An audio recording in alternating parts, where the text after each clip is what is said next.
Yeah, thank you guys for being here to kind of hear us out. And I think it's a timely discussion because we've just all kind of lived through one of the biggest interruptions to culture and work culture that we've ever experienced. So this content that I'm going to present to you today is sort of a response to that. We call this workshop Enhancing Virtual Culture. Now, mind you, this is normally done in like 90 minutes. So I'm going to kind of cruise through topics and do so in a little bit more of like a presentation style. Normally we workshop this out. But yeah, Katie, you said it perfectly. I'm Steve. I founded this thing called Compass to help us get more connected at work, to live better lives at work, and to recognize purpose and impact on deeper levels. And we got started doing this work because we needed to. So I'm not sure how many people in the audience are familiar with Insight Global, big staffing firm that's headquartered in town in Dunwoody. We have 60 offices around the United States and Canada. We're like a $3 billion company. And Insight Global is actually known for having a really great culture. It's why I took the job back in 2008. But around 2016, 2017, we sort of woke up and realized that our culture was broken and that it was really hurting our business results. So our turnover was the highest that it had ever been. Our biggest customers wanted to fire us. There were some executives that left that had a lot of talent, and it was just sort of even worse than some of the business results failing. It was one of those moments where you woke up and you just weren't excited to go to work, and you weren't really proud of where you worked. And we just like to say that, simply put, we were broken. And so we needed to invent a way to improve. And we were very lucky to name a new CEO, a guy named Bert Bean. And Bert is still our CEO today. And around 17, when Bert took over, he kind of, in a swing for the fences sort of last ditch effort, he decided to do something called Compass. And Compass was a way to get the Insight Global turnaround started. And what it was a retreat where each one of our markets and locations and all of our executives went through a session where we opened up, we shared vulnerability, we created safe environments, and we really established our values and our purpose. And so by doing that, we've completely changed our business results. So since then, we've grown in revenue, we've grown in profitability, turnover is the lowest it's ever been. We've really innovated a lot of the different components of our business. And in the pandemic, we thrived. So a lot of our competitors did layoffs and shrunk, and we grew 10% as a business, and we came out a lot stronger than we went in. And so Bert, who's our CEO again, and I kind of created a brainchild that was bringing this effort, this Compass way of looking at and approaching culture to our clients. So it's now been about a year and a half since we had that idea. And since then, we've really brought Compass to the outside world. And so now what Compass is I like to say it's a way for us to interact that optimizes the culture of an organization. So it relies on speaking below the surface, sharing vulnerability, and being really open and honest so that we can grow the business and solve hard problems together. So what I'm going to do today, hopefully that turnaround makes sense. Hopefully the origin story for why a staffing firm started a culture firm, hopefully that makes sense. And today what I'm just going to kind of walk you through are what we like to think of are just sort of three critical components of culture. So the first one is connection, creating a deep connection at work. The next is this concept of behavior and making sure that at the employer level, we are really clear about the behaviors that define the culture we want.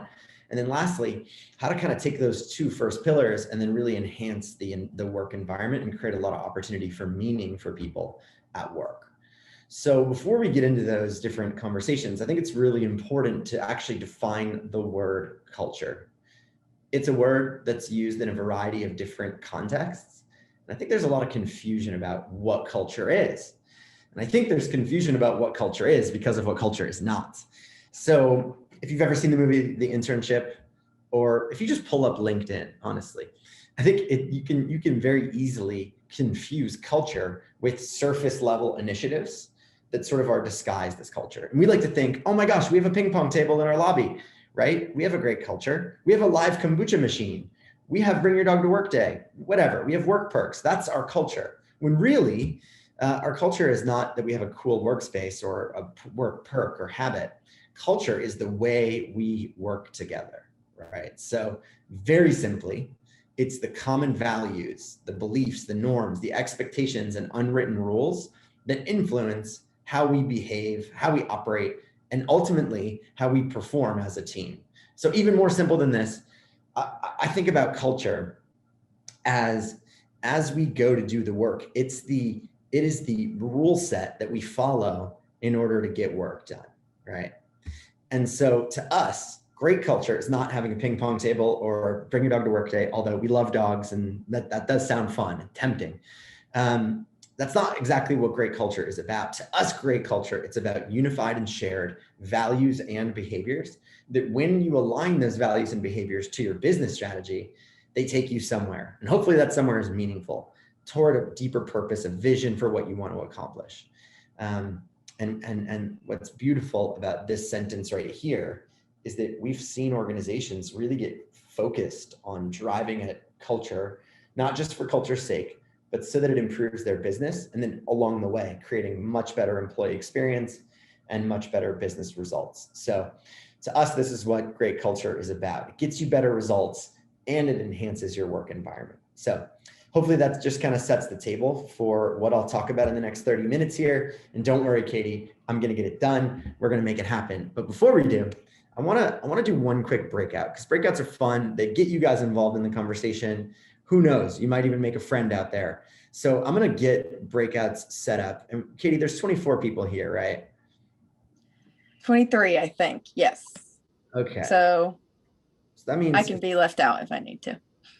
Let's create some breakouts and let's see what we got. So let's see if we might just do one group of 3. Hold on. Oh yeah, Tanner, we can't have you. Oh no, Tanner and Katie. I don't think we want to livable bucket. That's just too easy. So I'm going to put Audrey with Katie. And then let's see. All right, cool. All right, great. So sorry, that just takes a second there, but we're all good. Beautiful, beautiful. Okay, so here's what we want you to do in your breakouts. I want you to tackle this question. Having just got a good definition of culture, what culture is, and I threw some stuff at you. I want you to just quickly with your partner, ask and answer this question. What's the best culture you've ever been a part of? And what was it about that culture that made it special? So maybe it's like your high school soccer team. Maybe it's a church group. Maybe it's your family. Maybe it's your current job right now, the people you work with. Whatever it is, we're going to give you 5 minutes. If you've never used Zoom breakouts before, Zoom makes it super easy. All you got to do is click that blue button that's in front of you, and the magic of the internet will put you in a private conversation. So we will see you guys back here.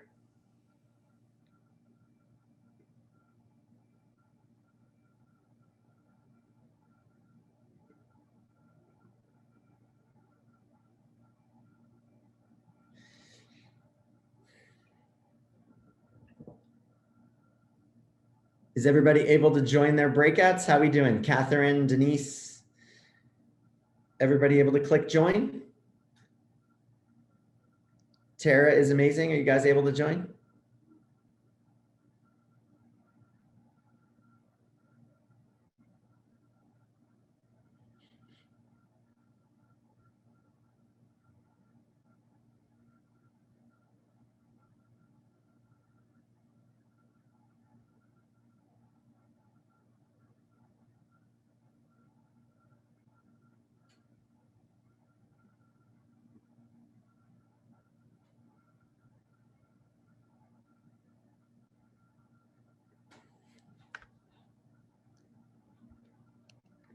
Yeah, if everybody could join in, that would be awesome. Just because the way that they're set up, you might not have a partner there. So if everybody could join in, that'd be great. Because your partner will be left out.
Hey, Anna. Oh, shoot. Can you hear me? I can't hear you. I think you might be on mute.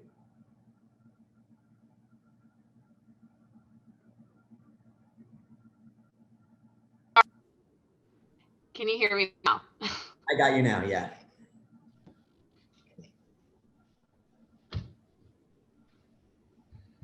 So Denise. Okay. Denise, you're back. Oh my gosh. Sorry. Yeah. Okay. We're good. We're good. We have one more minute and then I'm going to let everybody out. Yeah, there was nobody in my room. Yeah. Denise, sorry. We crossed wires because I got your message and then I late. And so I moved the person that was in your group to another one. Oh, so. okay, cool. That's good. Yeah, we're good. We're good now. Everybody's in their conversations, except for the folks out here. But yeah, we're good. Nobody's alone.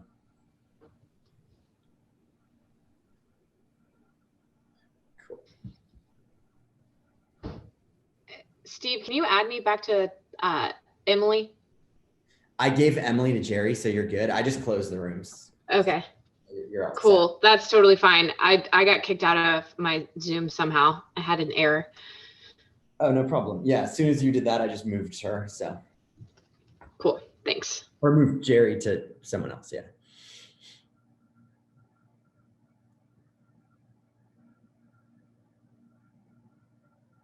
Hi.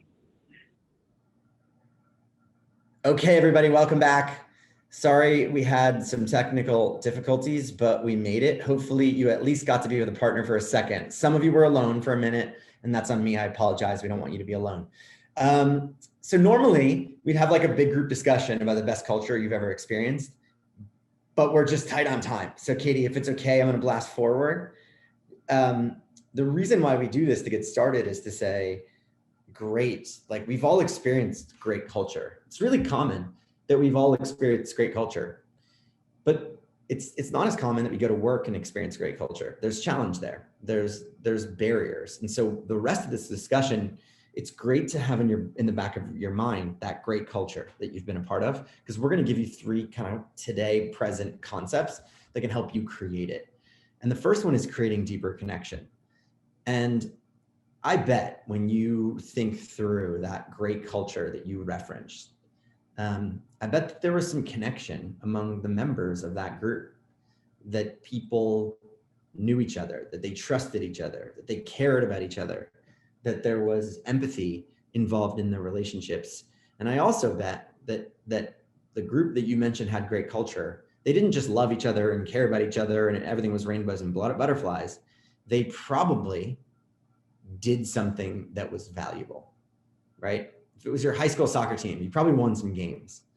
If it was a work group that you mentioned, that work group probably accomplished a decent amount, right? If it was your family, it was probably a good family that took you all somewhere, helped make you better people.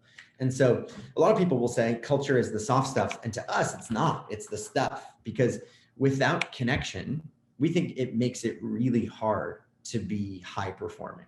And in the work we do and the research we've done, what we've learned about connection is that when we're really connected, what happens is that it makes work more meaningful because we work with people we care about. We've learned that it makes work better from a communication standpoint, because when we're connected, we will communicate more and the quality of that communication will go up. We've also learned about connection that it helps us navigate challenge, because if you have a group of people that are connected and that trust one another, they can adapt, they can move and change what they do in order to still hit their goals. So the way that we get connection, we're going to show you 2 different ways that work virtually. One way is through this meeting that we do called Compass. And we actually did Compass with the Livable Bucket team last week. So they're very up to speed on what this is and know what it's about. But Compass is a way for us to go through a lot of learning about each other. And it's a way for us to go below the surface, understand each other's values, understand each other's purpose, understand sort of why we are the way that we are as people, so that when we go to do work, we have a little bit more empathy and a little more care for one another. So we've seen this work very well virtually, Compass meetings, and they've gone really well in person, obviously, but virtually they're great. And what you can do is you can get groups of people together that work together on a daily basis. You can have them ask and answer questions like, what gets you out of bed in the morning? Or what keeps you up at night? What are your fears or anxieties? You can ask things like, what's the biggest goal that you have for the year ahead? What support do you need to get there? This question is really powerful. Describe the lowest moment that you've experienced in the last 12 months and talk about how you felt. Also, you could flip that. One of my favorite questions to ask people is, what was the most proud moment of your career? Love that question. There's so much to learn there. So there's a whole bunch of questions, and I can get Katie like a list that she could send out after, but we'd like to start with questions about the individual, and then we go to questions that are more about the group. So we can ask things like, what's the difference between a good team and a great team? And what role do you see yourself, what role do you see yourself playing in creating great? Or we can ask, what is great culture to you? And as a team, what's within our control we can commit to improve our culture? So what we know about the world we're living in is that it is a little harder to connect. We're less in the office, we're more virtual. That's created a lot of good, don't get me wrong. But we think that because you're going to be primarily virtual, there's some investment in connection that could be made that could add a lot of value to the team. Because from Compass meetings, we hope to create trust, we hope to create togetherness, and we hope to create a good foundation that you can then do awesome work on top of. So that's Compass. The Compass conversation is a sort of a different application of the same logic where you get together in one-on-one form. So you could do this peer-to-peer across the team. You could do it, leader has Compass conversations with everyone down on the team. You could do it cross-functionally, but this has also been great to just break down some barriers. And the Compass conversation, for example, let's say Katie and I are on the same team. We would set up 30 minutes and we would both kind of prepare. Let's go there. That's a very Compass language. It's more, that's more to say, what's a connection question that we could ask and answer to learn more about each other. So maybe it's one of those from the previous slide. Optimism is, what are you looking forward to? What's going well? Strengths, we would ask each other, what are your strengths? What are you really good at? And then we would share goals, motivations, things that we're focused on. And by doing the Compass conversation, each week, a lot of teams will set it up. I'll have Anna this week, and then Katie the next week, and then Jerry, and then Tanner, and then Andrew. They set it up sort of as a trailing 30-minute thing. It gives everyone that one moment where they're going to have a meeting that is not about work, that's very human, that's connective. And we've gotten a lot of good feedback that these types of meetings create a lot of engagement. They give people energy, and they also give people a space to resolve issues. So I'll keep using Katie as an example. Let's say Katie and I don't see eye to eye. And let's say, we struggle to really partner. Like, our Compass conversation would be a blocked off time for us to kind of sort that out. So there's a lot of different ways to create connection. And what we are preaching, just so this group kind of gets the message on the nose, we think we need to build cultures where we provide safe space for people so that they can be vulnerable, so that we can learn from our vulnerabilities and improve our culture. When we do that effectively, we call that building a Compass culture. It's where I can go to work and I can feel safe to be myself. I can feel safe that I don't need to be perfect and have every single answer. I can be vulnerable. And with that, what we see is we can raise expectations of the team. We can hold people more accountable. We can drive at harder work when the human aspect of what we do is taken care of. There's a quote that backs this up I love, and it's from a leading neurologist. His name is Antonio Damasio, and he says, "We are not thinking machines, we're feeling machines that think." And we see this all the time. Companies treat their people like they're thinking machines, and they don't consider how people feel and how that plays into how they perform. And building a Compass culture is all about inviting vulnerability, inviting some of that mushy gushy stuff so that we could go do the hard stuff together. So this section of Connect, what we want our employees to do, what we've studied and seen, is that when employees can say, hey, I trust and care about the people I work with, and I feel connected in a way that maximizes our work together, when they can say that, teams are just higher performing, they're stronger, they get better results.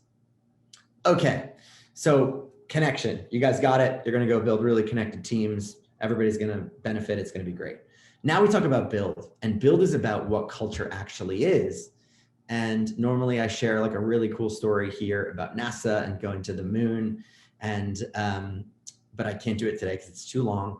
But what I'll say is that we've studied the success of a lot of companies, and we've studied the struggles of a lot of companies. And to me, it's so interesting when in present day, when you see organizations that are thriving and that are successful and that are driving at great results, elite results, these organizations are very clear about behavior, and they invest in time spent hiring people who exhibit the right behavior. But there's a lot of checkpoints in the job that make it clear, here's the behaviors that we value that will enable our organizational success, right? So what we all need to be thinking about is, if we want stronger culture, we have to set stronger expectations. So what I'll present to you very quickly is what we call the 3 lenses and 5 steps to change. And the way that we use these lenses here is we get set on a behavior that we want. Maybe it's a value. Maybe it's something that we really just want to see from our team. So I'd love everybody just to think for 1 second. Normally we do a breakout here that tees this up, but I'd love for you to think for just 1 second. What is a behavior that you would like to see from your team that would better enable success?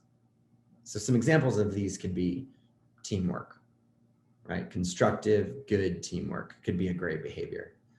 Another one could be ownership, like each individual knowing that we all take ownership. Communication is always a behavior that comes up, like better communication. Another one could be some of the stuff though that takes us forward, maybe better customer service, innovation, process adherence, right? So what we do with the 3 lenses is, once we've locked in, here's the behavior I want to see from my team, then we use the 3 lenses to build our why, right? And I think this is where companies go wrong all the time. They want a behavior. They don't do a good enough job of really articulating to employees why that behavior is important. So the way that we try to get at this with the 3 lenses is we use people, business, and world to develop our why. So we ask ourselves, if people choose our behavior, let's pick teamwork. If everybody works as a team, what is in it for them? That's where we start. If everyone chooses to be more selfless and partner and team, what's in it for them? Then next, we ask ourselves the question, hey, if we choose teamwork and if we build a really cohesive team and we all come together and we exhibit great teamwork, what's in it for the business? Like, how's that going to change our results? How should that impact the stuff we're trying to do? And then lastly, when we really do a great job as a team and we exhibit amazing teamwork, what's going to be in it for our impact on the world? Like whatever our purpose is, whatever we're trying to do, if we work better as a team, how's that going to impact that? And then once we have that why, we have to bring it to life.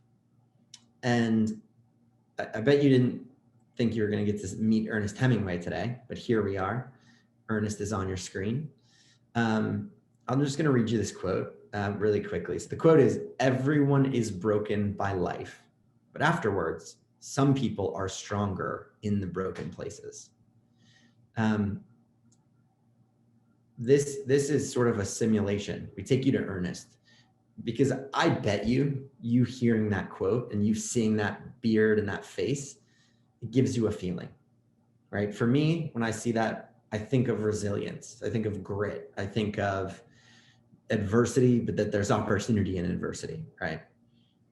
And so, and I also just think that this is pretty powerful. It's very moving, right? This gets your attention. And so the reason we show you Ernest is because this is another gap we see within organizations, is that they want behavior. They have a good why.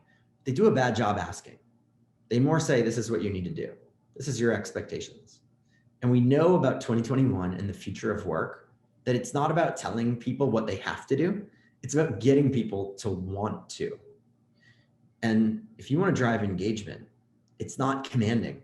It's not saying, here's your gaps, here's your flaws, fix them. It's inspiring. And we need to tell stories. We need to use positive, inspiring language in order to get people to want to, not have to. And so in the presence of great culture, we always notice is to be in the presence of stories. And something I remind myself is, in order to engage my team, my people, am I telling enough stories that illustrate my point? And because if you do, here's like a quick fire framework that can kind of pull this all together. This is our 5 steps for reinforcing behavior change. A lot of times we want a behavior, but we call it something that people don't like. For example, I always pick on accountability because it's easy to pick on. But if I were to call you Katie, and if I were to say, Katie, you need to be more accountable, right? It immediately puts Katie in a have to, not want to. Because I don't know about you guys, but I don't get fired up and excited and motivated and inspired to be more accountable, right? I don't get home from work and say, oh my gosh, honey, I had the best day ever. You should have seen me. I was so damn accountable today. I was killing it out there, right? Like it doesn't go with the grain of human nature. And honestly, if you tell me to be accountable, I sort of start the process of hating you. It's just a fact. It's just how it works, right? Like I no longer, I don't know, right? But if we name accountability something that I want to, we can totally flip the script, right? We can totally flip the script. So from accountability to grit, or from accountability to something that I want to, naming things is how humans have evolved. Giving language to things is how we've evolved for however long, right? So we have to give things language that is interesting and that we want to. Then what we need to do to drive a behavior change is we have to teach that. So if I call Katie and say, Katie, be accountable, a lot of times she's just going to be frustrated because she doesn't know how. If she's not been accountable to this point, me telling her to be accountable probably is not going to help Katie. I have to show her how. I have to teach it, right? And we see organizations really struggle with this. It's like we get that you have great values, but like, how do people know how to live them? Like, how do I live that value in your environment? Oh, your value is integrity. Great. What does integrity look like at your company, right? So you got to teach it. Then this is very with the grain of human nature. You got to have rituals that support that behavior. There's got to be weekly rituals where we come together and we talk about integrity and how being a person of integrity helps us grow, right? Create Want To is about incentives. We got to incentivize and give praise and recognition for people who are really living the culture that we want. And then lastly, we got to have a way to measure. One thing that people always find interesting is that we are a culture firm, but we really adamant that you should never try to build culture just to improve your culture. Because if you do, it'll never catch on and it'll always fail. Culture actually changes and behavior changes when a new way of doing something turns into a different result, right? If I try something new and I get better results, I'll keep doing it, right? If I get on the Peloton and every time I get off the Peloton, I feel great and I'm losing weight, or I see my numbers in the Peloton thing are getting better, I'll keep doing it because I'm getting a positive response from that action. So step 5 is about measuring the change. If we live more teamwork, if we have higher integrity, if we are more accountable, how's it going to impact our business, right? You got to have that measurement there, or the change you're trying to create will never catch fire. So with Build, and I know this tour is very quick. Hopefully this is making sense. But with Build, our goal is that we want to create a clear expectation and behavior that people really want to achieve that enables growth. Growth for our business, growth for each other, and growth for the world. And that probably right there is my favorite sentence in this whole thing, because that's what culture is, like right there. It's not kombucha, it's not dogs at work, it's not work perks, it's that we're clear on behavior. We all want to achieve it because we know that by living these behaviors, it's how we grow as a team. And to us, that's everything. And what I love about this whole flow here, connection, building behavior, and then enhancing, is that when we do this, it gives us a really amazing opportunity to enhance the work environment. And I think I have time, just tell a quick story that kind of ties it all together. It's actually a story about a restaurant in New York City. It's called 11 Madison Park. They actually won, in 2017, they won the honor of best restaurant in the world, which is kind of crazy if you think about it. That's probably not like a real thing actually, but they won the honor. And the way that they did it was they took this interesting approach of service to the work that they do. And they decided that they wanted to have, and the language they used, which is great language, they wanted to have unreasonably good service. That was their mantra. And so every morning they had a ritual where they would talk about great service, and they would tell stories, and they would give praise.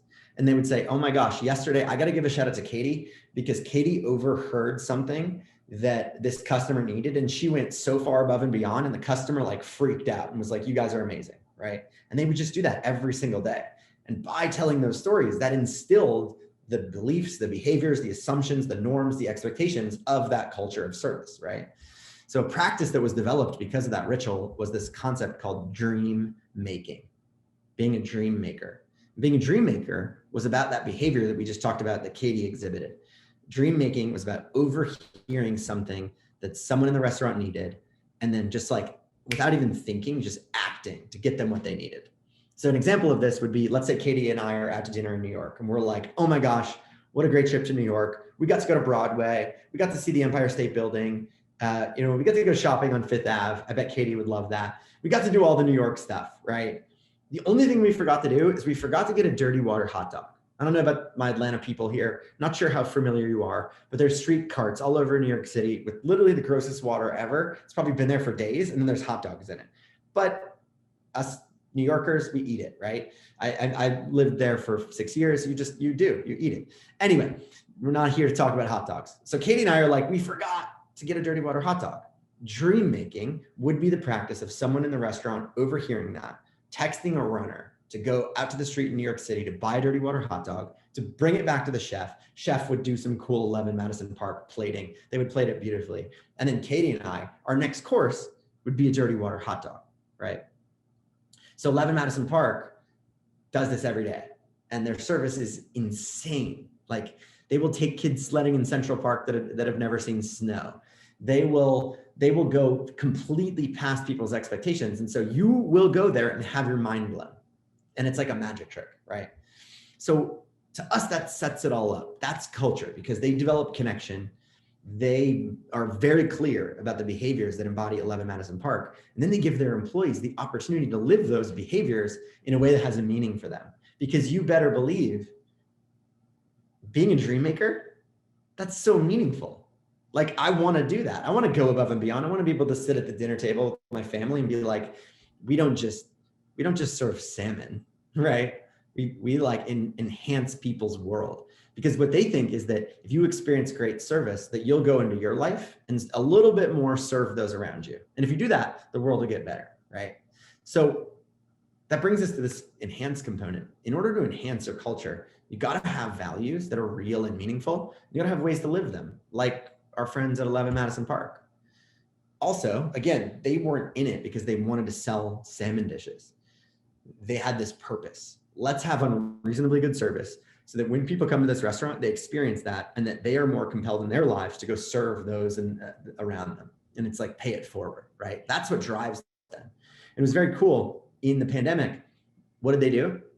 I mean, New York City was more shut down than anybody, right? They anchored to their purpose, and they invented 11 Madison Truck, which was a really cool Meals on Wheels thing that took meals to people in populations that were struggling, right? Oh, by the way, they also invented 11 Madison Park at Home, where you could take their fine dining home and cook it yourself. And so they didn't go out of business. They didn't lay anybody off. They stayed focused on their purpose, right? And so the way that I just like to end this talk is to ask the question, who do you serve and how can you help, right? How can you go way past their expectations? Because what we think is that if you create really deep connection where people get to be people, if you build the behavioral set that's going to enable your success, then you get the opportunity to do this awesome work of enhancing your environment in a way that gives people fulfillment. And the last sentence of the deck is that if people go to work and they clearly understand your values, your purpose, and the vision of where you want to go, then you give them the best gift a human being could get, which is the opportunity to go to work and be fulfilled by striving toward it, right?